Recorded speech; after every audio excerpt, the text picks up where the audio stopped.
Chain reaction అంటారే, గొలుసుగట్టి reaction.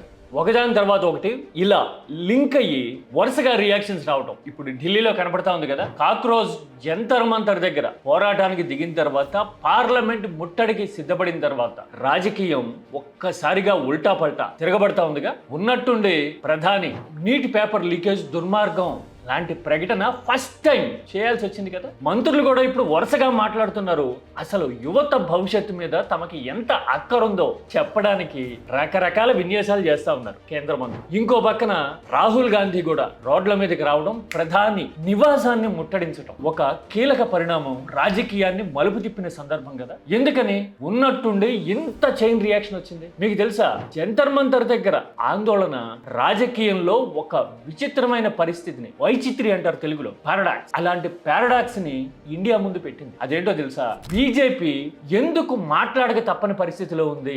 మోడీకి గత 12 ఏళ్లలో ఎప్పుడూ ఊహించినంత అతిపెద్ద ఛాలెంజ్ ఇది. తట్టుకోవడం, తిప్పి కొట్టడం అంత ఈజీ కాదు అనే మాట ఎందుకు వచ్చింది తెలియాలంటే ఒక 4 విషయాలు అర్థం కావాలి. ఆ 4 కాక్రోజ్ కైనా ఈ దేశ యువతకైనా గానీ కీలక మూల స్తంభాల్లాగా బలంగా వాళ్ళని నిలబెడుతున్న పాయింట్స్ అవన్నీ. అవి తెలిస్తే గనక రాజకీయం ఇప్పుడు ఎందుకు తిరగబడే పరిస్థితి వస్తా ఉందో అర్థమవుతుంది. పార్లమెంటులో బిల్లుల ఆమోద ముద్ర కోసం, డీలిమిటేషన్ లాంటి ఎత్తుగడల్ని పట్టాలు ఎక్కించడం కోసం ప్రాంతీయ పార్టీల్ని ఎంత చెడుగుడైనా ఆడొచ్చు, కానీ కాక్రోజ్ ని కంటైన్ చేయటం, ఈ దేశ యువత ఆక్రోశాన్ని అణిచిపెట్టడం అంత సులభం కాదు అని చెప్తున్న ఆ 4 పాయింట్లు ఏంటో చూద్దాం. రాజకీయం ఎలా ఉండబోతుందో మనకి క్లియర్ కట్ గా అర్థమైపోతుంది.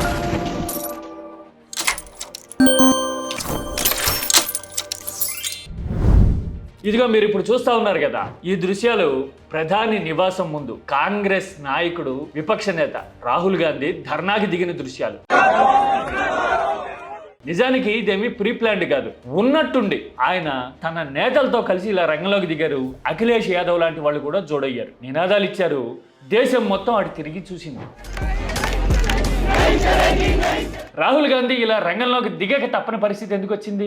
ఎందుకంటే జంతర్ మంతర్ దగ్గర కనిపించిన కొన్ని దృశ్యాలు, దేశమంతా మాట్లాడుతున్న కొన్ని సీన్స్ మనం చూసి తీరాలి, ప్రస్తావించాలి. ఇక్కడ చూస్తా ఉన్నారు కదా, ఇదిగో చిత్తగా బాదుతున్న దృశ్యాలు ఉన్నాయి. విద్యార్థుల మీద లాఠీలు విరుగుతాయా అన్నట్టుగా ఇలా చెదరగొట్టడానికి చావబాదటం కనపడతా ఉంది కదా. నిరసనకు దిగిన పిల్లల మీద ఇలాగా ఇంత నిర్దాక్షిణ్యంగా, క్రూరంగా అణిచివేతకు ప్రయత్నించడం ఏంటి అని ఇప్పుడు దేశమంతా మాట్లాడుతూ ఉంది. జంతర్ మంతర్ దగ్గర ఆందోళన, పార్లమెంటు ముట్టడించాలన్న ప్రయత్నం కన్నా కూడా విద్యార్థుల మీద జరిగిన ఈ లాఠీ చార్జీ, అణిచిపెట్టే ప్రయత్నాలు ఇప్పుడు దేశవ్యాప్తంగా చర్చనీయమవుతున్నాయి. ఎంత హార్డ్ కోర్ గా బీజేపీని సమర్థించాలనుకునే వాళ్ళకు కూడా ఇప్పుడు కిమ్మనలేని పరిస్థితి. ఎందుకు అంటే మీకు పిల్లలరా, వాళ్ళని ఇలా కొడితే మీరైతే ఏం చేస్తారు అని అడుగుతున్నారు. आपके बच्चे तो अच्छा खुशहाल जीवन जी रहे हैं, हम लोग बच्चे यहाँ पर देखिए पसीने में मरे जा रहे हैं. అడిగేసరికి మనసాక్షి ఉన్నవాడు మాట్లాడలేని పరిస్థితి. అంటే బై ప్రోడక్ట్ చైన్ రియాక్షన్ అనేది స్టార్ట్ అయింది. కాక్రోజ్ ఆందోళన చేస్తే వాళ్ళని చావగొట్టే ప్రయత్నం చేశారు.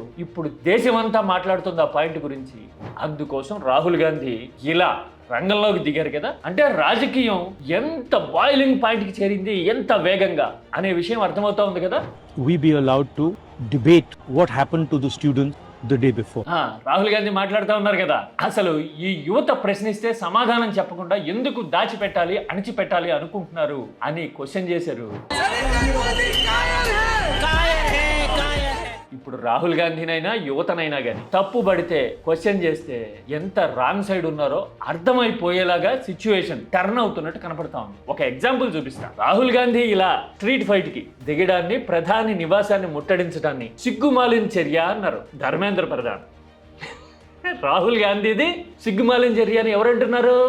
ధర్మేంద్ర ప్రధాన్. ఇప్పుడు సోషల్ మీడియాలో కానీ జనంలో కానీ ధర్మేంద్ర ప్రధాన్ రియాక్షన్ మీద ఏమంటున్నారో తెలుసుకోగలిగితే, చెవి పెట్టి వినగలిగితే ఆ పదం, ఆయన ఉపయోగించిన షేమ్లెస్ అనే పదం ఎవరికి సూట్ అవుతుందో అర్థమైపోతుంది. పెద్దగా కష్టపడక్కర్లా. అంటే సిచ్యువేషన్ ఎంతగా టర్న్ అయింది అని చెప్పడానికి ఈ ఒక్క ఉదాహరణ చాలు కదా. పైగా ఇప్పుడు ప్రధాని కూడా నీట్ పేపర్ లీకేజ్ దారుణము, అసలు ఎవరిని క్షమించు అంటున్నారు. ఇన్ని వారాల తర్వాత, కాదు నెలల అయిందేమో కదా. ఇప్పుడు రియాక్ట్ అవడాన్ని దేశం ఎలా అర్థం చేసుకుంటుంది? ఒక సందర్భాన్ని కోట్ చేస్తా. నీట్ పేపర్ లీక్ అయింది, దేశమంతా యువతలో ఆందోళన, తల్లిదండ్రుల్లో ఒక ఆవేదన, దేశాన్ని పట్టి కుదిపేస్తున్న టైంలో పిల్లలు, నీట్ ఆస్పిరెంట్స్ ఆత్మహత్యలు చేసుకోవడం మొదలైంది. దాదాపు 21 మంది ఏమో ఆత్మహత్యలు చేసుకున్నారు కదా. ఆ ట్రెండ్ మొదలైన పీరియడ్ గురించి చెప్తున్నాను నేను. ఆ టైంలో ప్రధాని మన్ కీ బాత్ అడ్రస్ చేయబోతున్నారు ఈ సండే అని అనౌన్స్మెంట్ వచ్చింది. నెలకోసారి కదా. విద్యార్థులతో ఆయన మాట్లాడతారు, సూచనలు చేస్తారు అనేసరికి నేనైతే బహుశా పేపర్ లీకేజ్ విషయాన్ని కూడా ప్రస్తావిస్తారు అనుకున్నాను. కానీ ఆయన చాలా చిత్రంగా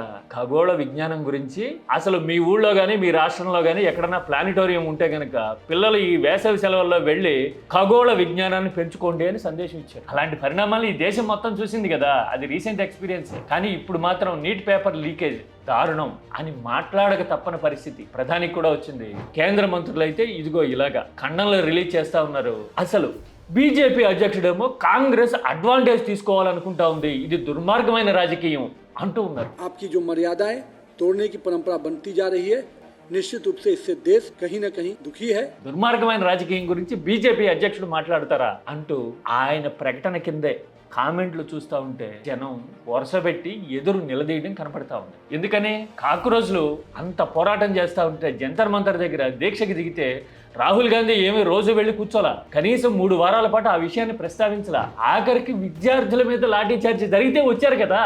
అందుకోసమని ఇప్పుడు కాంగ్రెస్ ని తిట్టిపోసి కాంగ్రెస్ ని అడ్డం పెట్టుకుని సర్వైవ్ కావచ్చు అనే ఎత్తుగడ పనిచేయదు అని అర్థమవుతా ఉంది కదా. అంటే ఇప్పటి వరకు మనం మాట్లాడుకున్న టాపిక్స్ వేట్లోనూ అడ్వాంటేజ్ కానీ, సింపతి కానీ, జనం అభిప్రాయాలు కానీ, విషెస్ కానీ అన్ని యువత వైపు కాక్రోచ్ వైపే ఉన్నాయి. బీజేపీకి గడ్డు పరిస్థితి ఉంది అని అర్థమవుతా ఉంది కదా ఈ ట్రెండ్ చూస్తే. ఎందుకని అసలు కాక్రోచ్ బలం ఏంటి, బీజేపీ బలహీనత ఏంటి?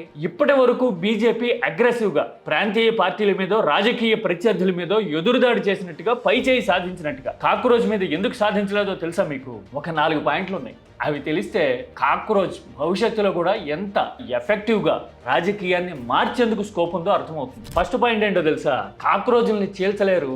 ఈడీ లాంటివి కాక్రోచ్ల మీద దాడి చేసి ఫైళ్ళని తిరగేయలేవు. ఇది ఫస్ట్ పాయింట్. అంతే కదా, పార్టీలని తృణమూలనో, శివసేనో, మరో పార్టీనో చీల్చినట్టుగా, దెబ్బతీసినట్టుగా కాక్రోచ్ని చేయగలరా? చేయలేరు కదా. ఇప్పుడు సపోజ్ తృణమూల్ పార్లమెంట్లోనూ బయట నిలదీస్తా ఉంది అని 20 మందిని చీల్చడం అనేది దేశ రాజకీయాల్లో ఇప్పుడు కళ్ళ ముందు కనబడుతున్న పరిణామం కదా. ఆ దెబ్బకి తృణమూల్ కాంగ్రెస్ సైలెంట్ అయిపోయింది. కానీ కాక్రోచ్లను అలా చీల్చి సైలెంట్ చేసే పరిస్థితి అవకాశం ఉన్నాయా? లేవు కదా. పోనీ వాళ్ళ వ్యాపారాల మీద, వ్యవహారాల మీద చేద్దామంటే వ్యవహారాలు ఎక్కడ? వాళ్ళకి ఆకాంక్షల కోసం, ఆశల కోసం, భవిష్యత్తు కోసం, ఉపాధి కోసం కదా వాళ్ళు రోడ్డెక్కింది. అలాంటి వాళ్ళ మీద ఈడీ లాంటివి కూడా ప్రయోగించడానికి స్కోప్ లేదు. అందుకని బీజేపీకి అడ్వాంటేజ్ తెస్తున్న ఫస్ట్ పాయింట్ వాళ్ళ మీద పనిచేయి. ఇక రెండోది ఏంటో తెలుసా? మీడియా చూపించదు, మీడియా ప్రస్తావించట్ల వాళ్ళని. అలాగైనా సరే వాళ్ళకి దిగులు లేదు. తెలుసా మీకు? జంతర్ మంతర్ దగ్గర ఒక సీన్ చూపిస్తా మీకు, చూడండి. 10 मिनट से सुन रहा हूँ मैं, पूरा झूठ नैरेटिव फैला रही है वो औरत. एनडीटीवी చూశారు కదా. మీరు స్క్రిప్ట్ చదవడం కాదు మేడం, ఇక్కడ ఏం జరుగుతుందో చెప్పండి అని ఎన్డీటీవీ రిపోర్టర్ని నేరుగా ఆ యువత ప్రశ్నిస్తూ ఉన్నారు కదా. అంటే వాళ్ళకి అవగాహన ఉంది. మెయిన్ స్ట్రీమ్ మీడియా చూపించట్లా, ఎక్కడా కనపడట్లా, కానీ దేశం మొత్తం కదులుతా ఉంది, మాట్లాడుతూ ఉంది, వాళ్ళ వాయిస్ వినపడతా ఉంది. Government is the reflection of the people. वो पूजा कर रहे हैं अंधों की तरह. ఈ 2 పరిణామాలు, అంటే మీడియా చూపించకపోయినా జనం వాళ్ళకి సపోర్ట్ చేయడం అనేది కనపడతా ఉన్న టైంలో మీడియాని ప్రయోగించి కాక్రోచ్ని ఆపడం సాధ్యం కాదు అని ఈ పరిణామం ప్రూవ్ చేస్తాం. ఇది రెండోది ఇంపార్టెంట్ పరిణామం. ఇక మూడోది, వీళ్ళు రాజకీయం చేసేస్తున్నారు, అసలు వీళ్ళదంతా రాజకీయమే అందామంటే అనలేరు. ఎందుకు అనలేరు? 2 కారణాలు కదా. యువత ఉద్యోగాలు, ఉపాధి లేక అల్లాడిపోతుండటము, రోడ్డున పడే పరిస్థితి రావడం అనేది కళ్ళ ముందు కనపడతా ఉంది. పేపర్ లీకేజ్లు అనేవి ఎంత తీవ్రమైన సమస్య చదువుకున్న ప్రతి ఒక్కరికి తెలుసు. అందుకని రాజకీయం అనలేరు బ్లాటెంట్ గా. పోనీ వాళ్ళు రాజకీయ అడ్వాంటేజ్ కోసం చేస్తున్నారా అంటే, కాక్రోచ్లు ఇప్పటికే ప్రకటించారు కదా ఎన్నికల్లో పోటీ చేయాలనుకోవట్లేదు, ఈ దేశ ఆకాంక్షల కోసం, యువత హక్కుల కోసం పోరాటం మాత్రమే చేస్తామన్నారు కదా. అందుకని రాజకీయ ముద్ర వేయలేరు. అంటే అక్కడ కూడా అడ్వాంటేజ్ రాదు బీజేపీకి. ఇది మూడోది. నాలుగోది ఏంటంటే విపక్ష కుట్ర అనలేరు. నేను ఇందాక చెప్పా కదా, రాహుల్ గాంధీ అసలు అడ్వాంటేజ్ తీసుకుంటున్నారు అని ధర్మేంద్ర ప్రధాన్ లాంటి వాళ్ళు మాట్లాడితే వాళ్లే నెగిటివ్ అయిపోయే పరిస్థితి. రాహుల్ గాంధీ ఎక్కడ కలిసి నడిచిన పరిణామం ఎక్కడుంది? వెరీ రేర్ కదా. పైగా వాంగ్చుక్ అంత నిరసన చేస్తా ఉంటే ప్రాంతీయ పార్టీలు కానీ, దేశవ్యాప్తంగా మాట్లాడుతున్నా కానీ కాంగ్రెస్ చాలా వ్యూహాత్మకంగా, మౌనంగా, దూరంగానే ఉండిపోయింది కదా. అందుకని విపక్ష కాంగ్రెస్ ని, కాక్రోచ్ ని కలిపి ముద్రేసేందుకు బీజేపీకి ఛాన్స్ దొరకట్లా. ఈ 4 పాయింట్లు చూస్తే ఈ యువత ఆక్రోశం అనేది కొరకరాని కొయ్యి అంటారే, అలా తయారైపోయింది. మరి ముందు పరిణామాలు ఎలా ఉండొచ్చు? సైకలాజికల్ గా కొన్ని ఆస్పెక్ట్స్ మాట్లాడుకుని తీరాలి. కాక్రోచ్లకి పార్లమెంట్ లో ఏం ప్రాతినిధ్యం లేదు. పార్లమెంట్ లో సంఖ్యాబలంతో వాళ్ళ పోరాటానికి లింక్ లేదు. అందుకని పార్లమెంట్లో మీరు పైచేయి సాధించవచ్చు, బిల్లులు ఆమోదముద్ర వేసుకోవచ్చు. 2/3 మెజారిటీ ఏది మిగతా పార్టీలన్నింటినీ చీల్చి తమ వైపు తిప్పుకొని డీలిమిటేషన్ లాంటివన్నీ ఆమోదముద్ర వేసుకోవచ్చు గాక. కానీ ఈ యువత ప్రొటెస్ట్ అనేది ఇలా రీసౌండ్ రావడం పెరుగుతూ ఉంటే కనుక దేశవ్యాప్తంగా అసలు ఎజెండా అనేది ఆ డీలిమిటేషన్ కంటే కూడా ఈ యువత ఆక్రోశం అనేది డ్రైవర్ సీట్లోకి వచ్చేసే అవకాశం ఉంటుంది. అది మేజర్ పరిణామం. ఇప్పుడు ఈ దశలో అయితే సిమ్టమ్స్ ఆల్రెడీ కనపడుతుంది. ఇక ముందు కూడా ఇదే మొమెంటమ్ని కంటిన్యూ చేస్తే కనుక ఛాలెంజింగ్ అట్మాస్ఫియర్ పొలిటికల్గా అరైజ్ అవ్వటం అనేది ఖాయమైపోతుంది. ఇక ఇంకో 2 పాయింట్లు ఇంపార్టెంట్ ఉన్నాయి. అవేంటో తెలుసా? ఇటు జెన్జీ అటు మోడీజీ ఏజ్ ఫ్యాక్టర్ అనేది బీజేపీకి ప్రధాన సవాల్ అవుతా ఉంది. ఎంత జెన్జీకి సపోర్ట్ చేస్తున్నాం అని ప్రకటనలు చేసినా గానీ 75 ఏళ్ళు దాదాపు 80 ఏళ్ళు వస్తున్న నాయకుడు యువత ప్రతిఘటించడం అనే దాంట్లోనే ఒక సైకలాజికల్ ఫ్రిక్షన్ ఉంది. ఈ పాయింట్కి సమాధానం చెప్పడం బీజేపీకి అంత సులభం కాదు. ఎందుకంటే ఆయన్ని మార్చను లేరు, వీళ్ళని సమాధానపరచను లేరు. ఆ తర్వాత ఇంకొకటి, వచ్చే ఎన్నికల నాటికి 15 ఏళ్ళుగా అధికారంలో ఉండటం వల్ల వచ్చే వ్యతిరేకత ఎలాగ ఉంటుంది, అన్నిటికీ మించి ఒక ఉద్యమ స్ఫూర్తితో ఫైటింగ్ స్పిరిటో ఎజెండాని బలంగా ప్రజల్లోకి తీసుకెళ్లగలిగిన ఎబిలిటీనో కాక్రోజ్కి ఉంటే గనుక ఆ వ్యతిరేకత ఈ ఉద్యమ స్ఫూర్తి రెండూ కలిస్తే బీజేపీకి అతి పెద్ద ఛాలెంజ్ అయ్యి రాజకీయాన్ని తిరగేసే అవకాశాలు ఖచ్చితంగా ఉన్నాయి. అందుకోసమే ఇప్పుడు కాక్రోజ్ పోరాటం కలవర పెడుతోంది, కంగారు పెడుతోంది. ప్రధానితో సహా అందరూ ప్రకటనలు చేసేలాగా చేస్తూ ఉంది. ఈ దేశ రాజకీయాన్ని మార్చడం ఖాయమేమో అని అనిపిస్తూ ఉంది. మరి ఇన్ని చూసిన తర్వాత మీరైతే ఏమంటారు? దేశ రాజకీయాన్ని కాక్రోచ్ పోరాటం మార్చగలరా? రాజకీయం షేక్ అవ్వడం చూస్తూ ఉంటే ఏమనిపిస్తోందో కామెంట్ సబ్జెక్ట్ ఓరియంటెడ్గా చేయండి. This is కిటా.